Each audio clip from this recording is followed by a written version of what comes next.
welcome to Neuro Digest, courtesy of Andy Speaks for Special Needs Persons Africa, where we have all conversations about neurodiversity in the African context. Our highs, our lows, all the things we've been able to do and things that we think we can do better when we compare ourselves to the West.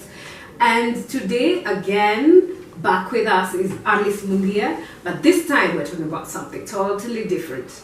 Remember she said her child is 19, right? 19, yes.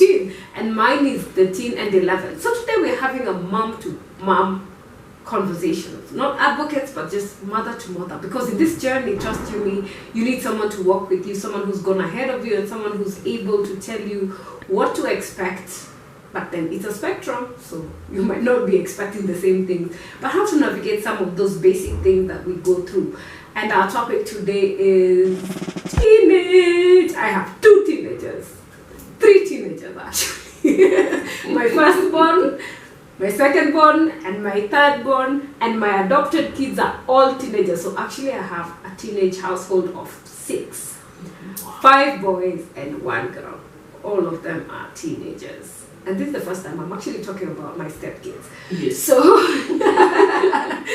but back here in Kenya, I am staying with the 3. And all of them are in teens, and I feel like pulling my hair out. So I reached out to Alice and I was like, Alice, I need your help because I feel like I'm back at 0. So Alice, welcome back. And interestingly, I'm also a mother of 3 boys. One 26 and wow. 2 19. So they're twins? Yes. They're twins, eh? Yes, they're twins. Oh yeah, I also have twin boys. My stepkids are twin boys. Yes, so we're still navigating. How do you tell the difference? Okay, yours is easy. Trust you me, I still get like, then you look, then you're like, oh yeah, that's what. So thank you for agreeing to come back and having this session with me, because this is like my own personal therapy, because I feel like I'm back to 0. You know, the thing of, I was like, finally, I have a hold of this autism story. We have stabilized, our therapies are flowing. We're just monitoring milestones.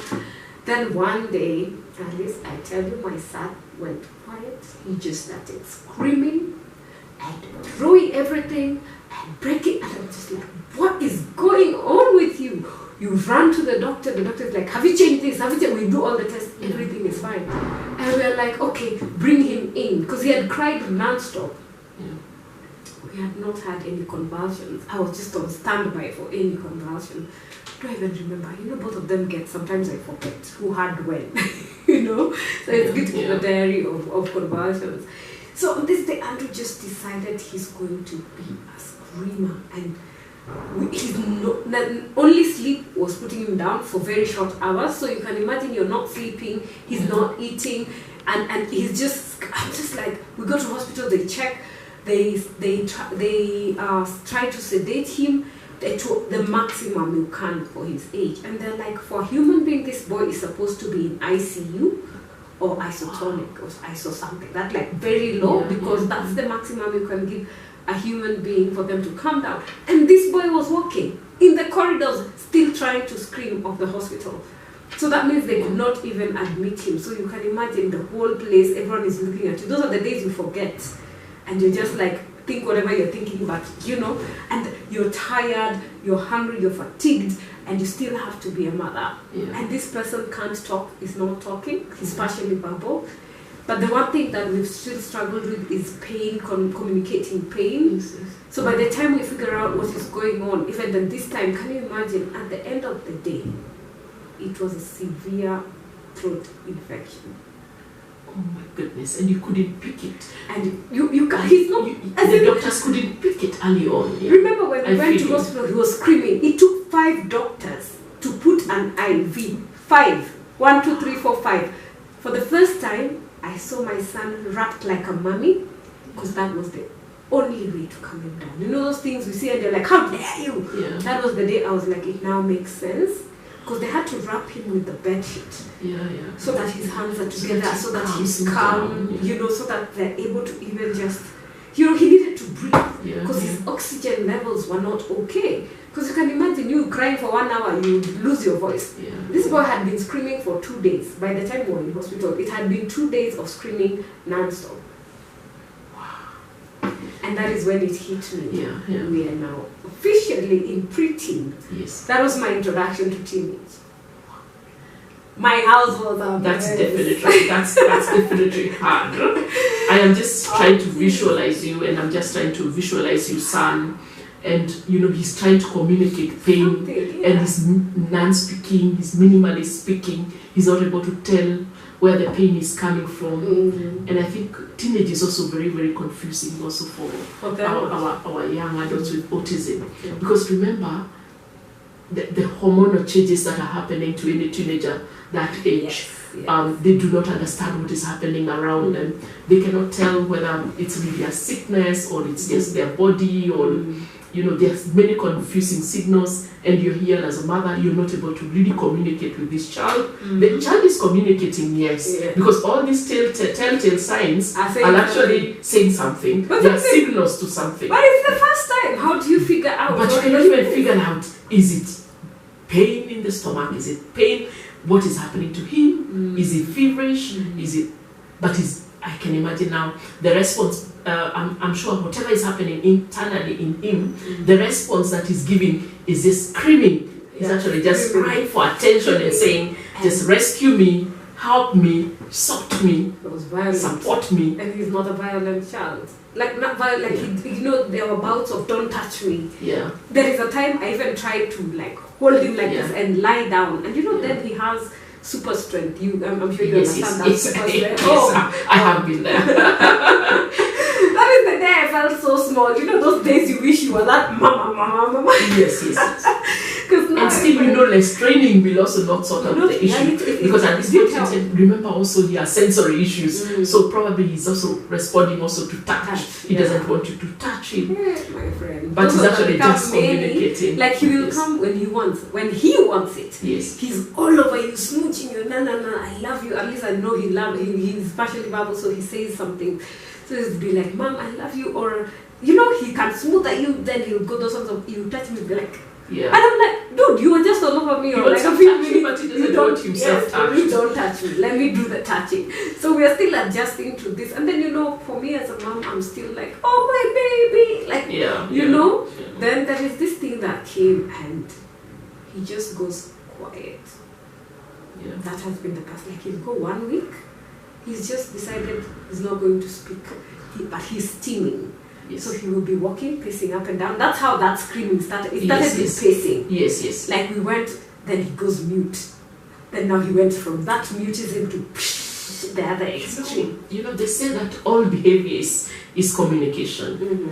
And I'm sure, of course, you've talked about the telltale signs of being able to tell that something is not okay, but then you can't put a piece of that. Exactly. Of course, it's hard. It's difficult because remember that as an audience, that persons with autism are struggling with difficulties in communication. Yes. So you can imagine this now young adult is minimally speaking. He's not really saying many words to be able to explain to you what is happening to him. But then he's doing all these actions that are behavior oriented to actually communicate that he requires support. And he requires intervention, but you don't know what support to provide. You don't know whether he wants the tea, he wants the milk, he has a fever. So his response also to you is by being aggressive. I always compare it to something like if you went to China or you visited a different country from your continent and they're speaking in various languages that you do not understand. And then they bring you a menu and you order for this. Then you are thinking probably this is rice and some chicken, some nice chicken, and what is served is different. Then what happens is you are actually just demanding for something, but what is being brought is totally something different. I'm sure you will throw not just some tantrums, but on the third day you will be banging doors and saying, "Give me some rice and chicken," or give me, whatever it is that you actually want. So it's our children are actually trying to communicate, but they don't know how to communicate. They are struggling with telling us what is happening internally within them. And when we can tell the telltale signs, on the other end, we are confused at exactly what is happening to them. And they say all behavior is communication. It could be either because of things that they want. Sometimes they will scream because I want tea, I want water, I want food. But then they don't know how to say it, so they will tend to scream. And what for you happens to be now? able for you to respond. But sometimes you see now it becomes very confusing for you as a caregiver, especially when they are approaching teenage. It's even harder because you're used to the way they used to communicate before. A certain way, yes. You had already learned that he does this when he wants tea, he does this when he wants water, he does this when he's in pain. But suddenly he's of course now asserting himself and changing tact and doing things slightly differently from what you are used to.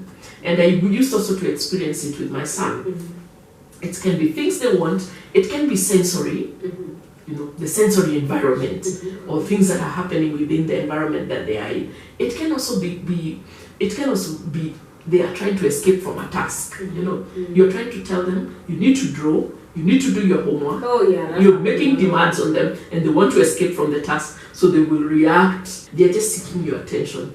You are in the room just doing your stuff on the laptop, and suddenly you can hear the young guy screaming, just to capture your attention. So sometimes you cannot tell exactly what it is, and that's why sometimes you miss it and probably think it's attention seeking, or it's just because I have moved from this room to another and I'm doing my assignment and they are just reaching out to me. So you can miss the telltale signs, and especially in teenage, because behavior changes and moves as they grow older. They also develop, they value the behavior and they develop other behaviors, other coping mechanisms, other ways of communicating, and other ways of asserting themselves and saying, I am no longer a child, I am an adult. Yes, I have a disability, but I'm an adult and I'm my own individual person. But you can't and they are self-discovering themselves. Yes. But you can't treat them as adults at the end of the day, because you see, like when but there are those behaviors that come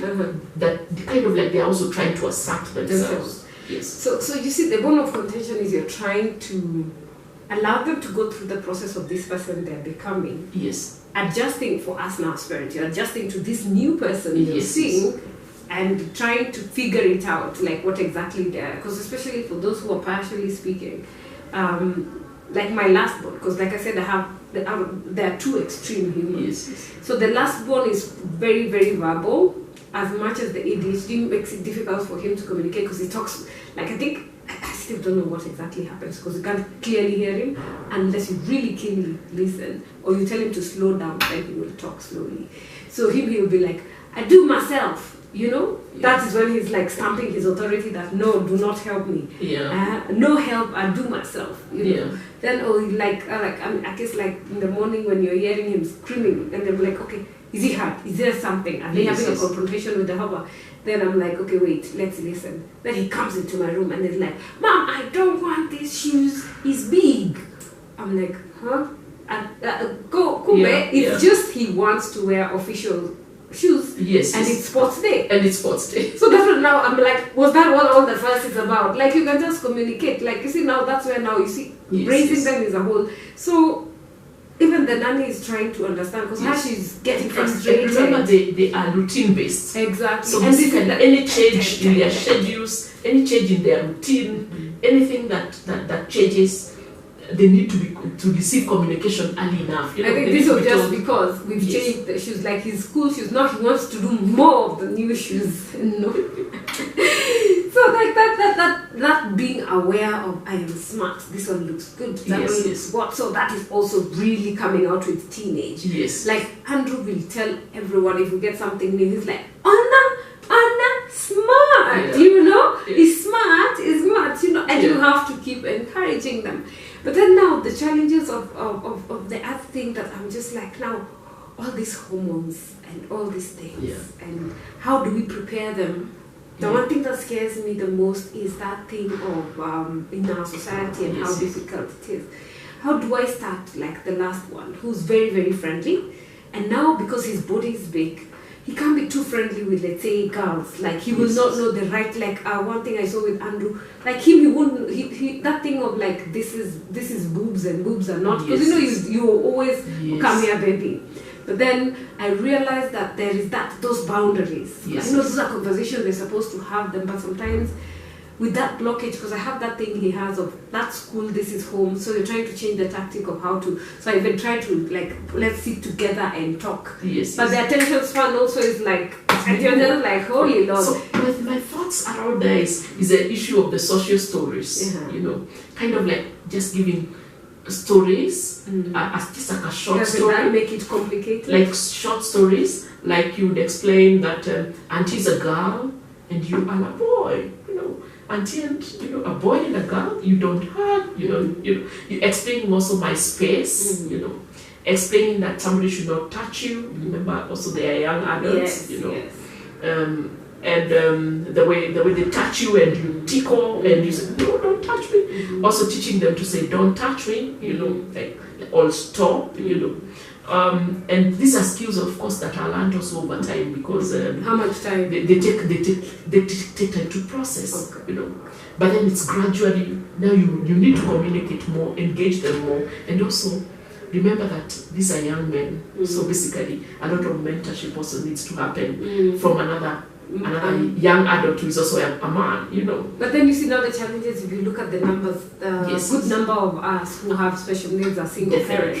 And I was trying to have the conversation about circumcision. I remember you shared a contact with me when I reached out. So I was like, today is the day I've gathered the courage, I'm going to talk to him. Then he's like, are there no men? Your brother, your cousins, your uncle. I'm just like, oh my God. You know, there is that stereotype that these people are supposed to be, you know, the cultural stereotype. I'm like, okay, my husband is not around, and by the time he comes, he's around the same time we want to be doing this already. So what should I be doing in the meantime? I actually paused first.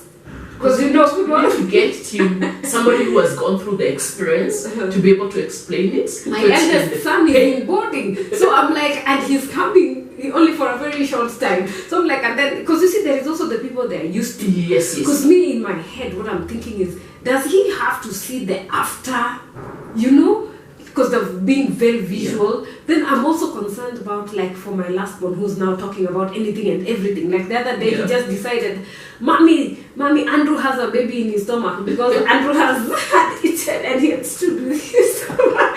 So I'm like, baby inside. And I'm like, because for a whole week we were talking about baby. So I figured maybe in school they were discussing where babies and remember neuroplasticity. You know? It's easy when they're younger. The first years of your life, between 1 and 8, that's when, for all of us, including persons with neurodiverse disabilities, they are discovering themselves, they are learning so much, and the brain is so active and neuroplastic, it's like plasticine, you flex it and you learn new skills. And the same happens in teenage. That is the interesting bit, that this is the opportunity when they have gone through too much therapy, too much attention, so much has happened, but then they start now discovering themselves, and the brain now opens up now to learning new things. So that thing about baby, it's just so intriguing the way they take it, and it is for a very long time they'll be on that, yes. And they never forget, because even now we are being dropped for like, if now I start talking about circumcision and what happens, now those are my fears. Will he go telling everyone about it? So how do I choose my words? You know? Because at least I know they know no go square. That is like don't touch, don't go there. So now I'm going to introduce a concept about people going past the no go square. And then, you know, so and then maybe he'll start talking about it, asking questions, or going to check others. You know, there is all these things that are in my head. And I'm so afraid, yet it's something that has to be done. Okay, it's not a must, but I would love for it to be done, you know? And we're thinking, of course, even if it happens today, the first few weeks will also be an exploration time for him. And I'm sure he'll be telling everyone that he could even be telling everyone that he has gone through circumcision. You know, of course, he probably wouldn't be able to really explain because he's minimally speaking exactly what happened to him. But he needs to be prepared, because remember that is painful.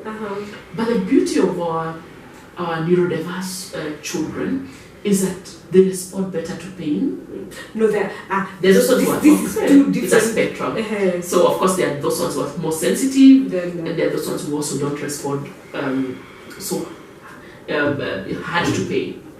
But at the same time also, they need also to be prepared. You need to prepare him. He needs at least 2 weeks. 2 weeks. 2 weeks to prepare. What You will prepare I him say? psychologically Okay, how he's going to meet the doctor, what is going to happen to him, and of course I know he will go through local anesthesia. I'm thinking about it. Yes. Or That's general. for sure. I don't know. I'm still trying to. We've had that conversation. Like Yes, the yes. doctor told me, those are the 2 options. Yes. But I'm still stuck on the, that part, that earlier part of and picking this topic and doing it for a whole week. Yes. You tell him, for you to become a man. You see, it's about the seeds we plant. Yes. In them. So what exactly which language would be soft enough for them to get the importance, and hard enough for them to know their boundaries henceforth. Because I'm sure he would want to know why is it happening? done? Why does he have to go through this procedure? Mm-hmm. And I don't know.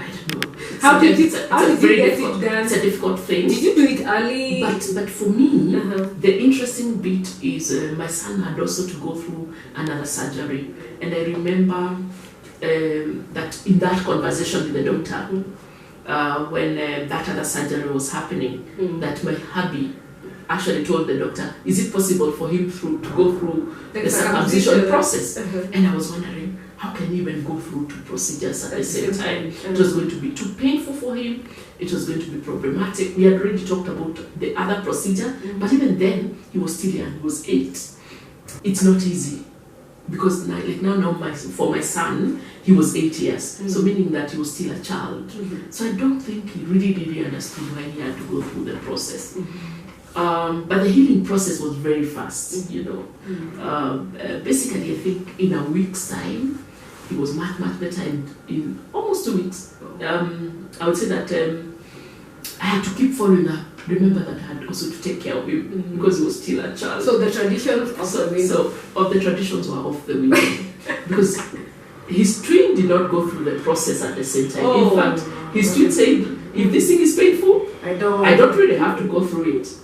So of course he went through the process when he was a much younger adult, almost the same age as your son when he was going to Form 1. But that also allowed the twin also to understand. Because when he said, if this thing is painful, I don't really have to go through the process. So basically the traditions had to be set aside and had to take care of him. He was a young child. So we went through the procedure together. And the interesting bit is those were days when my son was also struggling with toileting.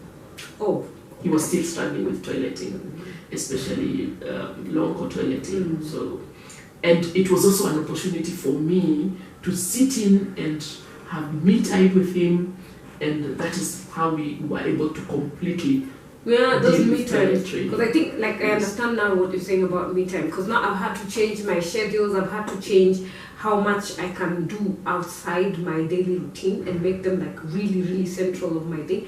So after 4, it has to be very important because I just want to be there. I feel like they're slipping into these people that I do not know, know. Then you had mentioned something about, now the traditions.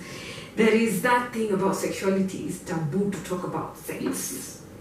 So that's the other dreaded conversation. I'm like, if I say it, will they start going to experiment? At least one thing I thank God, the last born knows boy, girl. Andrew, I think, understands it because for him, this one at least will repeat, will tell you, and he's a boy. And I find like when we go to a social space, even in church, my son will definitely see nice girls around and he will say hi and he will be ignored. And they know they're nice. A lot of times he will be ignored. Some of them will say hi to him, right? It's usually so and when he's ignored, he turns to me and I say hi to him and give him a high five, and we proceed. Do you feel the pain? Definitely. I thought I was and I think men are very welcoming because if my son says hi to any man, anywhere, they respond. But that's the challenge of you're seeing this big but it's a sexuality thing. Yes, but you see, it's because, and this is what sometimes I say, just because my child's body, that chronos and the mental and the chronos age. Because if someone looks at this is a grown up. You say he's 19. This is a grown up man. While you say a girl will just think why are you saying hi to Why me? are you saying hi to me? You know? Yeah. But this is still a teenager. Yes. I don't know what his mental age is. But then you can imagine, for me, the pains that come, because my last one is so friendly, Yes. you know, and he's getting more, because he's like, I want my friend, and then he's learned Yes. that, no, you have people that are, and I'm just like, no, don't say hi to everyone, Yeah. not everyone is your friend, and then I'm like, if I teach him not everyone is your friend, will I be changing his social cues? So I think also now as a parent, you kind of like, you need to keep communicating. And sometimes also, what I've also learned, especially when they are young adults, you also need to learn from them also. There are things that you learn from them. You stop putting too much demands on them, so that you also like observe, so that you're able to kind of like bring in a topic of discussion. You bring in a discussion, like you said, hey, you said hi to, you said hi to that girl in chat, and then she looked at you, and then you see how they pick it. Then you see how they pick it, you know. Kind of like you also check their reactions, you remove demands on them, and also you also get to learn, and you also get to learn, and you also go to social spaces with them. But at the same time, I've seen, and it's not just me, even other caregivers, behaviors that also develop in teenage. How do you deal with privacy when it comes to sexuality? Oh yeah, they're just walking, and they don't know. Or he's just seated on the seat and he starts doing something and touching himself and stuff like that. So So how is do it you bad get to say stop? Because I know I've been seeing like the hand shift and I'm just like stop. Yeah. And I'm like, okay, now if I Of course, telling him stop. Sometimes also they increase their behavior because you'll be getting his attention. You'll be getting your attention by doing that thing, so that one says stop, and then it tickles, and so it will be endless. So sometimes you kind of like just observe the behavior, you observe whatever he's trying to do, then you get to him and try to engage him and probably send him to another activity. Like you introduce something else that he can do within that space. No, when you at a later stage, theory, because I know I've had that concept in theory. Like, yes. Don't stop, just say stop and do something else. Yes. You know, kind of like the way you ask somebody like, did you want some lunch? You can go pick your lunch in the kitchen. You can pick some water or bring me some water, so that you divert his attention, so that you don't also concentrate on it too much. But at the same time, ensure that you go back to that conversation at a later stage. So you tell him, who was touching himself?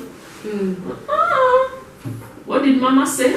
No, Mama said, no, touching yourself. You know, so if you want to dress, if you want to adjust your clothes, then you go to the bedroom. So that you make it like a private sound like a private thing. But if you intrude into his space, sometimes they may also react by being aggressive. You know, like he was touching a phone and suddenly he gets angry and agitated because you're telling him to stop and he bangs your phone. You know, so you don't know how he's going to react. It could be impulsive.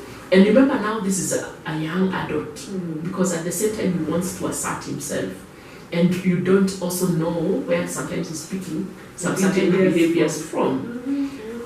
And also in the school setup, also teaching about sexuality, my thought is that also young men and young women also need mentors. You know, within their own setup. Like I see also like my brother, my son being a twin, so he has a twin brother and he has an older brother. So sometimes they do the checks and balances. You know, like he's doing some stuff and then the older brother is calling him to do an activity, and then they're like, did I see you doing? Who did? Then he's like he's tickling, and you know, then he will try also to avoid doing it so that he's not also seen. Yeah, but you don't want also to give too much prominence and attention to his sexuality. And other things are going to change. Remember, he's going to develop a beard as he grows older. His face will get a bit teenage things that happen, the pimples, you know, his face changing, him understanding himself. Last week I sent and I was like, okay, we've started sweating. Is it too early to introduce deodorant? I'm like, that's why I'm telling you, like, I'm at that point, I'm just holding for them, like, what next? What's going to happen? Am I prepared for this? So it's like a roller coaster. Like when you've just finished this phase, yes, you know, at least you know for a typical stage. child, it's like for my firstborn, we had the conversation. Have you started? Yes, You're not. Hey, girls, have you gotten a letter? I mean, like even the first time he received a letter, I was like, hey, mom, let me tell you. When he came back from school, I got a letter from a girl, and you know, you have those conversations. Yes. But then for the special needs kids, it's just like, how do we start this? Where do I start from? Yes. How do I even, will I be, is it too early? Yes. Is it too much information? Yes. So knowing when to hold back, and when to remember, go in full. you cannot introduce all the information at the same time. You know. This other was easy. We sit, you need to read take a drive. So, bits. And you through also observation, when he's going to take a shower, you know, like my son sometimes will behave like he wants to drop the towel, you know. And I was like, no, don't do that. So you know, we as caregivers, of course, we are reactionary. Yeah. You can imagine you have visitors and somebody shows up with a towel. No, and starts behaving like he actually wants to drop the towel. Your heart is here. I actually have a very hard time with that because they want to tie their towel over here. Yes. And I'm like, okay, because me, I'm a girl, and you know, before when I was before I got remarried, I would do my towel over here. Yes. As a lady. Yes. So they pick what they see. So I'm like, the boys, it should be here. Yes. But mommy always does it here. Yes. But then I'm like, no, boys tie it. So changing that story. Yes. And then they don't know that privacy thing. Like if it's going to the toilet, you know, before it was like, their kids, it's their own private space. Yes. They'll start undressing like a few meters before they get to the toilet. Now you're just like, they do that in a restaurant. Yes. They want to start the You can imagine. So you know now, all these skills need to be taught. Retaught, They need to be taught. And as they grow older, reaffirmed and retaught.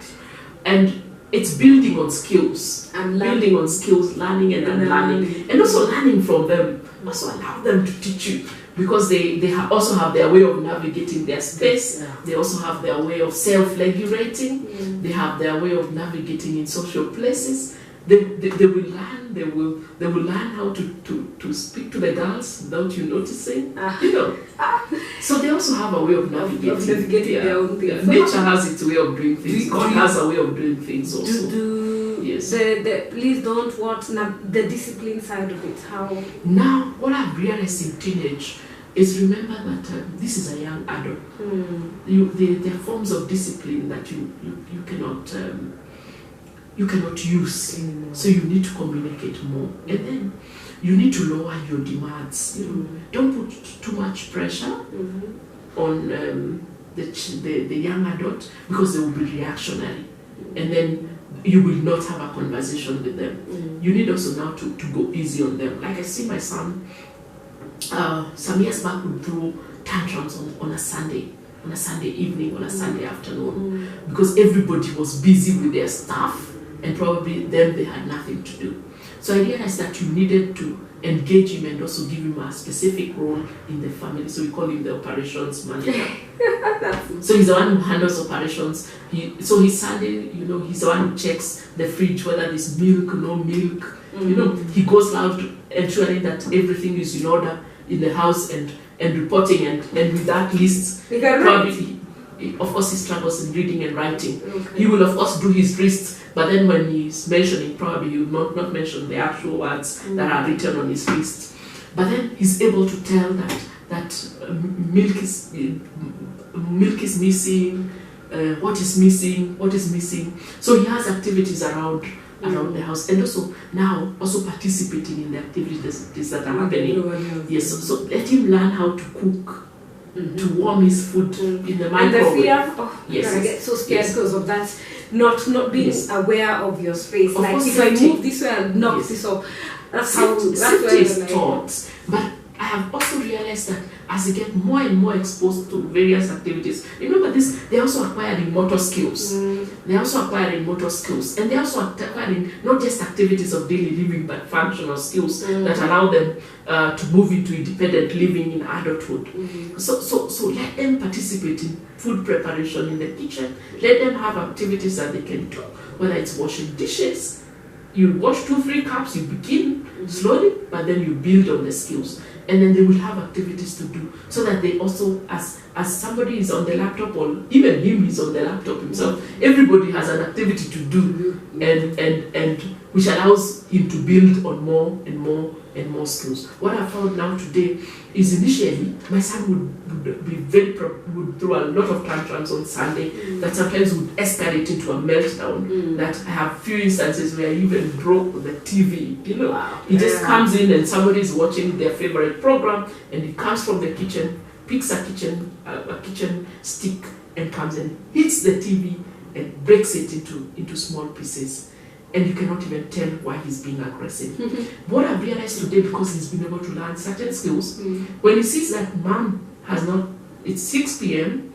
in the evening, mom has not come, auntie has not come, my brothers are busy, everybody's busy, he goes to the fridge immediately, removes the items to cook, decides what meal to prepare, actually starts washing stuff, and he does the food preparation. And I have had instances when I found my son either cooking a bit of uji, or even recently I found him boiling kamade. It was weird. But you know, let me applaud you for that. I mean, I knew about TV. I was like, that's lazy. You can't do anything about it. You get so annoyed. He was actually boiling kamade.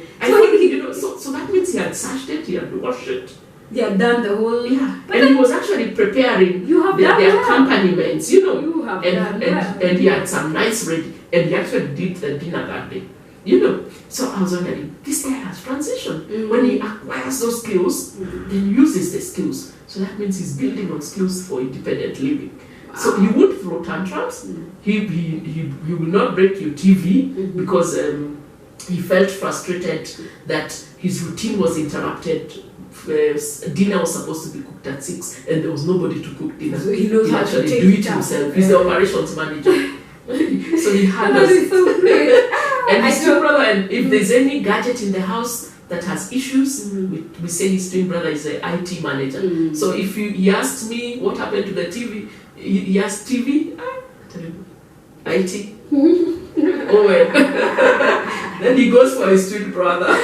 So he knows who handles what. And he knows his elder brother now is in charge of everything now. When mama and so all of them and are dad, still at home? Yes, they're still at home. Yes. Do My you elder ever... son is of course engaged for employment. He finished his campus. Yes, and he's working. Oh, but he's still with you. Yes, and that's a great support, yes, right? Yes. Do you ever fear when they go, like in this transition story? So if he decides getting married, the twin goes to college or campus and decides I'm boarding, I'm not being at home. I have always asked myself how it will be, and so we've also introduced another angle. Because he loves outdoor, he loves up the countryside. So that's why he was saying Park Nakuru. Yes. So he gets to do a trip to up country every 2 weeks. I'm trying to get him also to kind of like so that he doesn't have a fixed space where he can be in adulthood. So he can do up country, then Nairobi. He can do up country and Nairobi. So he's comfortable in both spaces. Yes, he's comfortable in both spaces, and he's learned a lot.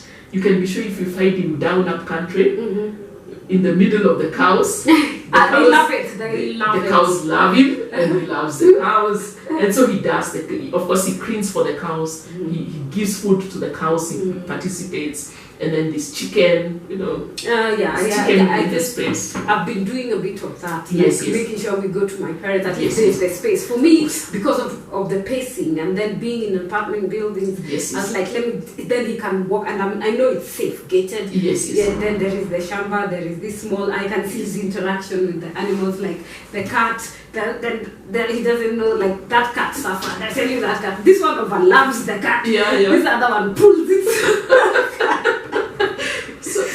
And getting in various environments. Exactly. And just testing to know what he likes. Yes. Like Bradley loves helping. Yes. But the problem is that hyperactivity and impulsivity, he will want to clean the table, but then he will, like, this is so big, he will not admit it. But he will forget, behind me, if I do this, I will not. So, you understand? Yeah. So it ends up putting him in a space where he wants to help, but then he'll create more things. Yes. And that's just what ADHD is about. And then so you have the autism part of him, the strengths that he has, that is being social, wanting to help, wanting to be there.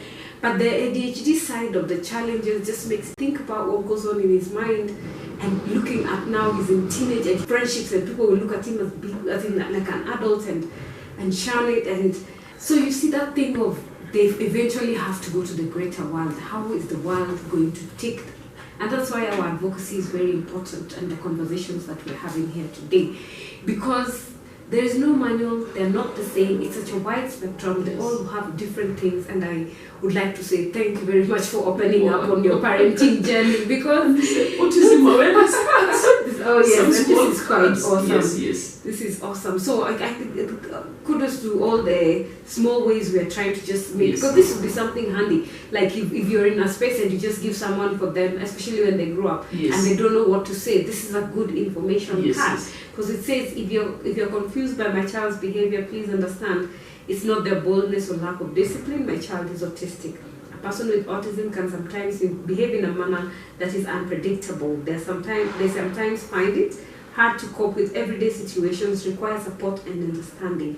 Please be patient. This is such a powerful message, because I can imagine like if of the body mental age, actual age does not align, and people don't know what to expect, and then they're judged. We've had so many cases where children have been mistreated, arrested, mob justice, just because they don't respond the way the world expects them to, which is not their fault. It's not their fault. So the world needs to also be open. And parents, it's good to also have such conversations so that you learn, and see how things went. Don't expect things to be the same for you, that's for sure. But at least you get some insights on how you can try and read. You can also go to our special needs resource hub. We have parenting tips. We have training manuals like for potty training, for sexuality, the things we were talking about. What to do, how to handle circumcision, how to handle menstrual health, and certain details. They're all available on www.specialneedsresourcehub.org. And if you go to our website, andyspeaksforspecialneedspersons.org, you can still find a link that will take you there. And even the things that you need to keep your kids calm, like we were talking about when they're very, very agitated. So we have an e-shop there that parents can actually go and also get some of these assistive devices that we keep mentioning here and there. So thank you, Alice, once again for sparing your time to have this conversation, opening up, and how you have managed to navigate for 19 years. And this is like a mentorship class for us who are catching up and what to expect. But I'm still scared of, now this is another phase for a few years, then we get into adulthood, independent living. I always have sleepless nights wondering, will they get married? Will they stay with me for the rest of my life? But those are the realities of what parenting a neurodiverse child is. And with that, we've come to the end of our session about teenage and transitioning. Thank you so much, Alice, for coming and taking your time. We appreciate it, and for sharing the insight. And we hope if there's any other topic, we can count on you for sure, right? Yes, definitely, Sylvia. It's been a good engagement, good discussions, and of course, community stories, real stories, grassroots stories. Yes, this is our real-time stories every day, our fears, our hopes, and us just laying our hearts bare. This has been Neurodigest, courtesy of Andy Speaks for Special Needs Persons. Thank you for being with us, and don't forget to follow, subscribe, like, and share. And let's enlighten the world so that we have a better inclusive community, because our children will not have a special world to go to, but they will be going to the real world, and we need you to be accommodated enough. So stay tuned, follow us, until next time, ciao. I've been your host, Dr. Sylvia Moramo Chabo Akinsiku, here on Neurodigest.